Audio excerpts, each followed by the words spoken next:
up, War Report family? We are back with another great edition of the Auburn Express, powered by the War Report.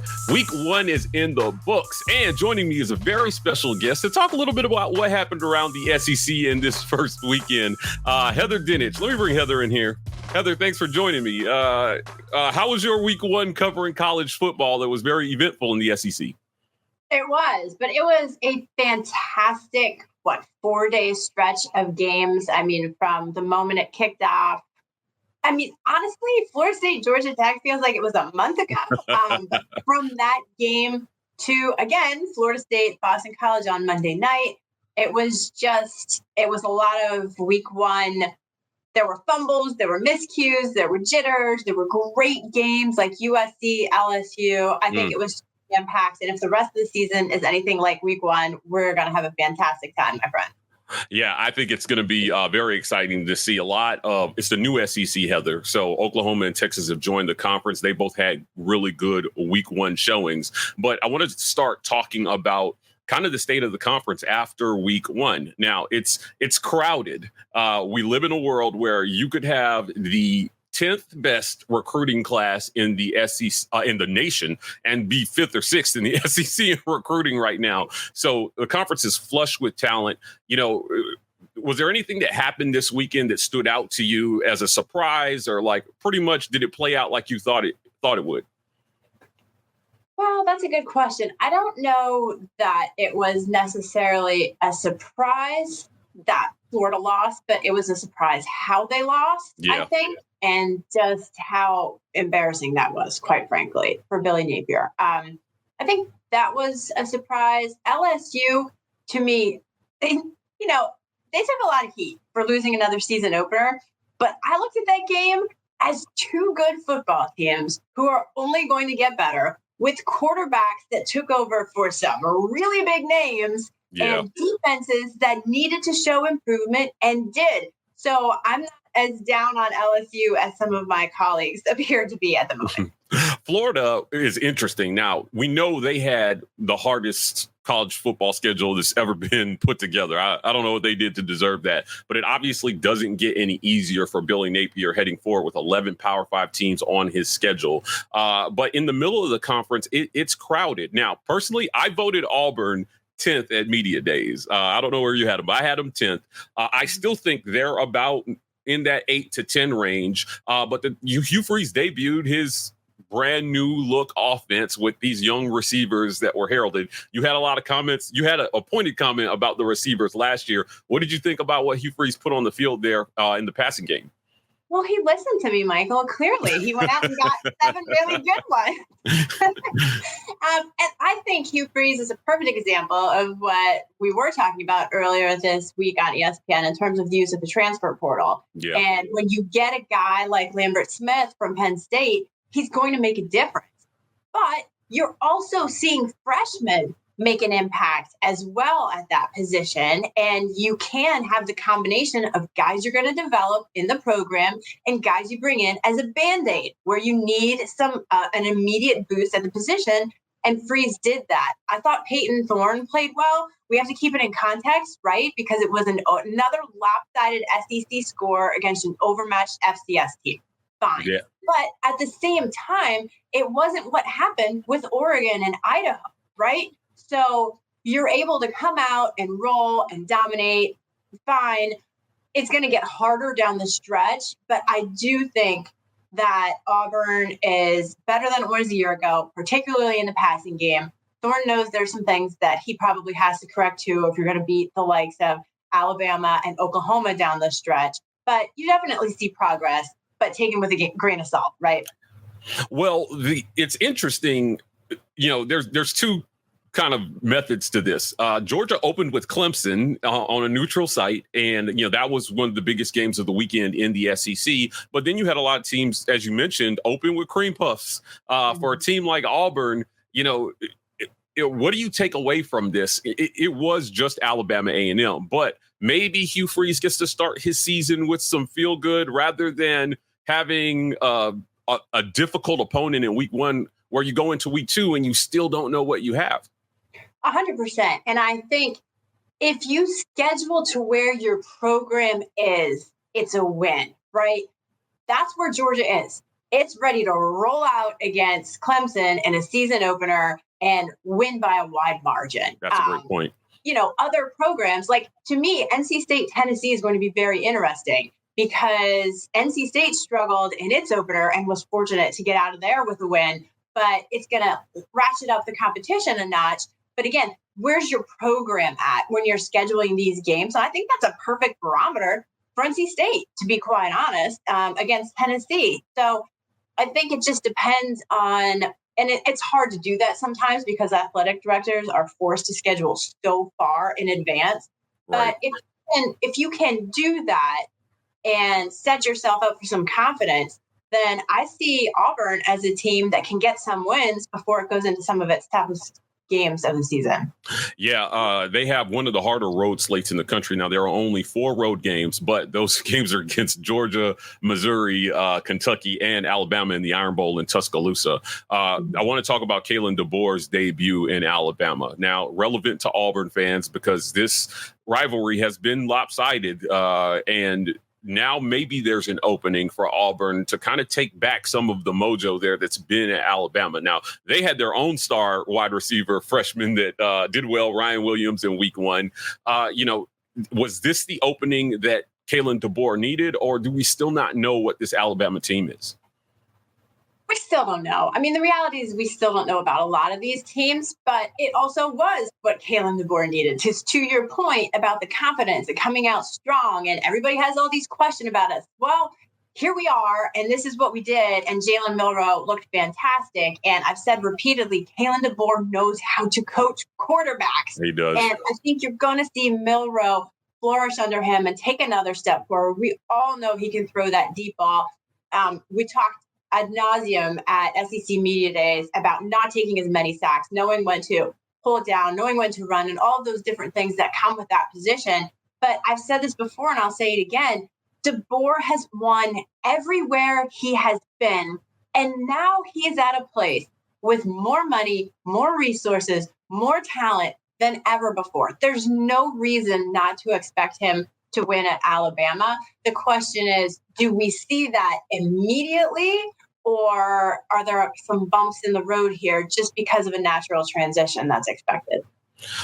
Moving over to LSU, who played Sunday night, it was an interesting, Brian Kelly's struggling here in his SEC openers, but they didn't get off to the start that he wanted, obviously. And in his post game, he talked about, what he wanted to see from his team. I mean, he was very passionate. He was very adamant, like, hey, here we are doing these things still, and we shouldn't be here. Now, he won the SEC West in year 1. He produced a Heisman in year 2. And in year 3, there's a schedule shift. So they don't have the same opponents that they would generally have in this new SEC. But, what does Brian Kelly have to do to recover from this week 1 loss? He has to get back to the SEC championship game. I mean, that's the reality of the expectations there, right? And he did that his first year. You mentioned that. They lost their season opener to Florida State, and then, by golly, they wound up in the SEC championship game. I want to say they finished with 3 or 4 losses that year, but we were all like, wait a minute, can they actually make the college football playoff? Well, if they win the SEC, they might. And everyone needs to remember, this is a 12-team college football playoff. It's a much more forgiving system, but the selection committee is going to choose those at-large teams the same way it chose its top 4 teams. So strength of schedule matters. So does head-to-head competition. The head-to-head against USC could come back to haunt them on selection day if they are in this thing and it comes down to those 2 teams and they don't each win their leagues. So there's a lot of questions and a lot of things that can still unfold from this point on for LSU. Certainly wouldn't write them off by any stretch of the imagination. Loved what Nussmeier did most of the game. Stop the boneheaded penalties. Let's start there, right? A lot of critical ones. No time is a good time for a penalty, but I felt like there was just some really inopportune ones that happened there. So I think these are all things that you look at and say, how much can you fix between week 1 and week 2. And I think that this is a team that's going to be fun to watch get better as the weeks go on. Yeah, Nussmeier has big shoes to fill there. But as the old adage goes, you pointed out, the greatest improvement, the coaches say, comes between week 1 and week 2. So we'll see what they're able to do there. You made another really good point about this may be coming back to haunt them on Selection Sunday. Now, at SEC Media Days, I sat down with Greg Sankey and we talked about the possibility of the league getting 4 teams into the playoff. There's a lot of talk on the Plains now, like could a 9-win SEC team sneak into the back half of the playoff? I personally don't see it. I think, with 16 teams, you may see 3 to 4 teams with 10 wins or more. So I think you're going to have to reach that 10-win mark to put out some of the other at-larges. But what do you think about who gets in, how many teams get in, and, hey, does a team like Auburn have a chance to come from the back of the pack and make this first 12-team playoff? So I'm going to answer that in part with a shameless self-plug. Check out my bubble watch for this week on ESPN.com to find out exactly who and how many SEC teams I have in this week after week 1. But I will tell you that our ESPN analytics has the SEC with a 54% chance to get 5 teams in the college football playoff. Wow. 5? Okay. Yeah. Now, remember, another rule for everyone to remember is that there's not a restriction on how many teams from one conference can get into the college football playoff beyond the guaranteed slots for the 5 highest ranked conference champions. So however that shakes out, the rest of the field could be SEC teams if it wanted to be. But I do think that you start with Georgia, obviously. Ole Miss looks like a fantastic team. And we know Jackson Dart should be in the Heisman conversation, even though they're one of those teams that racked up the score against an overmatched FCS team. I'm pretty sure it was. They look certainly capable of being in the playoff as they did last year. Alabama is a fantastic team. I think we talked about them a little bit. They've got a chance. I do think that Auburn can surprise people because we can't rule anything out because we haven't seen it against good competition yet. Right. So anything can happen. But what I think helps the SEC's chances of getting more teams in, Michael, is the fact that the ACC looks so bad aside from Miami to start. So yeah. I will tell you this, because this was in my takeaways on ESPN.com, that right now there's probably only one team from the ACC getting in, and I would pick it to be Miami as the ACC's conference champion because FSU took a real dagger. Clemson, they can win the ACC and get in that way, but the barometer between Clemson and Georgia was there for everyone to see. Right. One's a guaranteed playoff team, basically. One might not be. So, Heather, you took a lot of heat last year around playoff time. You spent time with the committee and told everybody, guys, Texas and Alabama are getting into this thing. I followed social media. People lost their minds, but you ended up being right. And so I take everything you say about this playoff very seriously. I appreciate that. Heather, let's end on something a little away from the SEC. You've been, somewhat outspoken about the treatment of the media by coaches, in particular Deion Sanders. And what he did there at Colorado in essentially banning a reporter from asking questions at their press conferences. I'm not sure if they banned him from the room completely, but I know he could not ask questions. It's a fine line that we have to walk as media, telling the truth, but also trying to be respectful. Share with me again your thoughts on why this is bad for college football and for sports media in general. Well, you might not be able to see it, but behind me on my desk, there's a little mug and it says journalism matters because it does. People who are making millions of dollars in every industry and have a public voice and so much power need to be held accountable for their decisions. And it's fair to ask questions. I believe that wholeheartedly, not just in college football, but in everything. Right. And to me, I think there's a fine line. If a coach has a problem with a reporter, I would handle it to the side, not in a press conference. Right. He has every right to pull a reporter aside and be like, I have a problem with this and with you and what you said and how you handled it. And you deal with it off camera. everything does not have to be on Instagram, on whatever, video platform it is at Colorado. I think there was a better way to handle that. I think as a reporter, you are entitled to your opinion, but the best opinions are always backed by fact. That's J101. And you've got to be careful sometimes not to let anything personal come out in things that you write and say and do. I think even with opinions, you have to be very fact-based and measured in your analysis. And if it seems to be a personal attack, that's on the reporter. And I'm not necessarily saying this about this Colorado report. I'm just speaking in general terms. So I think having been a reporter who has sat in front of multiple coaches, Joe Paterno, Bobby Bowden, Gary Williams, who have been pissed off at questions I have asked them. None of them have ever said, I'm not talking to you. You can't ask these questions. I have certainly had coaches call me and say things like, why did you write that? What were you thinking? Or, I have a problem with this. One head coach called me and he was angry about something I wrote. And I said, well, let me ask you this question. Was there anything factually inaccurate in it?